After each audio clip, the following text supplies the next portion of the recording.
নমস্কাৰ বন্ধুসকল, nine health care tips Assamese চেনেললৈ আপোনালোক সকলোকে স্বাগতম জনাইছোঁ। আজি আলোচনাৰ বিষয় হৈছে উশাহ নিশাহ লোৱাত কষ্ট হোৱা ৰোগ কেনেকৈ ঘৰুৱা বনৌষধে ভাল কৰিব পাৰি।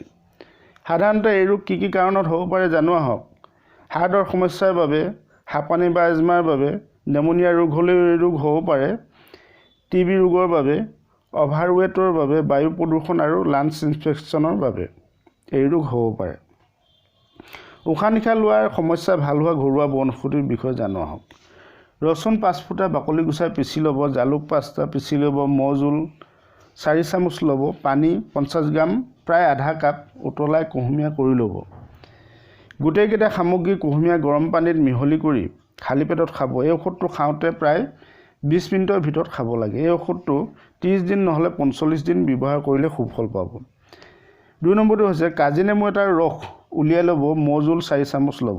দুইটা সামগ্ৰী ভালদৰে মিহলি কৰি ষ্টিলৰ পাত্ৰত তাত থৈ ল'ব।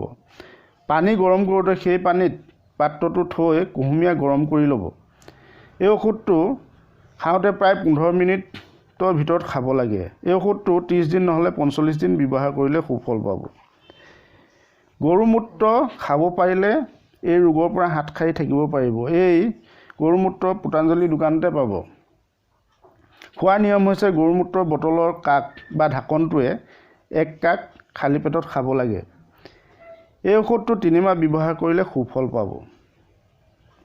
নেমুনিয়া ৰোগৰ মোৰ ভিডিঅ' দিয়া আছে, ইয়াত ডিছক্ৰিপশ্যনত আপোনালোকৰ লিংক দিয়া হ'ব, চাই ল'ব পাৰিব। নেমুনিয়া ঔষধ খাবলৈ হ'লে বাছি খাব লগাবিলাক হৈছে ঠাণ্ডা পানী নাখাব, ফ্ৰিজৰ বস্তু নাখাব, ক'ল্ড ড্ৰিংকছ, তেলজাতীয় খাদ্য নাখাব, বইল ভাত খাব, মাছ, মাংস, বিড়ি, চিগাৰেট, মদ্যপান আদি নকৰিব।